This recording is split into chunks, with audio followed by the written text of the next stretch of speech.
नांदेडच्या जिल्हा शासकीय रुग्णालयामध्ये एका वृद्धाच्या पायाला उंदराने कुरतडल्याची घटना ताजी असतानाच आता ग्रामीण रुग्णालयात उंदीर महिला रुग्णाच्या अंगावर फिरत असल्याचा धक्कादायक प्रकार समोर आलाय। कंधार इथल्या ग्रामीण रुग्णालयातील हा व्हिडिओ आहे। एक महिला रुग्ण बेडवर झोपलेली असताना उंदीर तिच्या अंगावर फिरतोय। दुसऱ्या रुग्णाच्या एका नातेवाईकाने हा व्हिडिओ मोबाईलमध्ये शूट केलेला आहे। या रुग्णालयात एकच उंदीर नाही असे अनेक उंदीर फिरत असल्याचं व्हिडिओमध्ये दिसतंय। दुसरीकडे भोकर इथल्या उपजिल्हा रुग्णालयात सलाईन लावलेल्या रुग्णाच्या हातावर अनेक डास हल्ला करतायत हे व्हिडिओतून समोर आलंय आणि त्यामुळे आरोग्य यंत्रणा सलाईनवर असल्याचं दिसून येत आहे। ही दोन दृश्य आपण बघतोय। एकीकडे दृश्य आहेत कंधार मधली तर दुसरीकडे दृश्य आहेत भोकर मधली।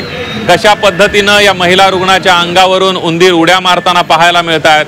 काही दिवसांपूर्वी नांदेडच्या जिल्हा रुग्णालयातला हा प्रकार समोर आलेला होता। आता कंधार मधला आहे तर दुसरीकडे दृश्य आहेत भोकर मधल्या सलाईन लावलेल्या रुग्णाच्या हातावर कशा पद्धतीने डास त्याला चावतायत ते बघा। त्यामुळे हे सगळे रुग्ण हतबल झाल्याचं पाहायला मिळतं। आता आरोग्य प्रशासन जाग कधी होणार हाच यामधला प्रश्न आहे।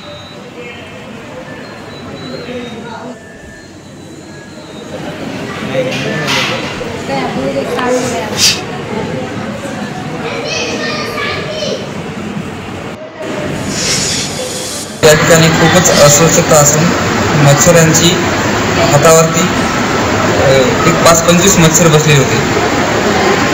पहिलेच बिमार असून या ठिकाणी अस्वच्छतेमुळे मच्छर डासाचा अधिक बिमार होण्याची शक्यता आहे। मला जवळपास 7 ते 8 उलट्या झाल्या होत्या, तरी अर्धा तास बसल्यानंतर उपचाराला सुरुवात झाली। व्हिडिओबद्दल आम्हाला कळलेलं आहे आणि त्याबद्दल आम्ही तिथल्या वैद्यकीय अधीक्षकांकडनं आम्ही त्याची माहिती मागवलेली आहे। त्यांचा कार्यदाखा नोटीस त्यांना आपण इश्यू केलेली आहे त्यांना, आणि त्यांच्याकडनं आम्ही माहिती घेत आहोत।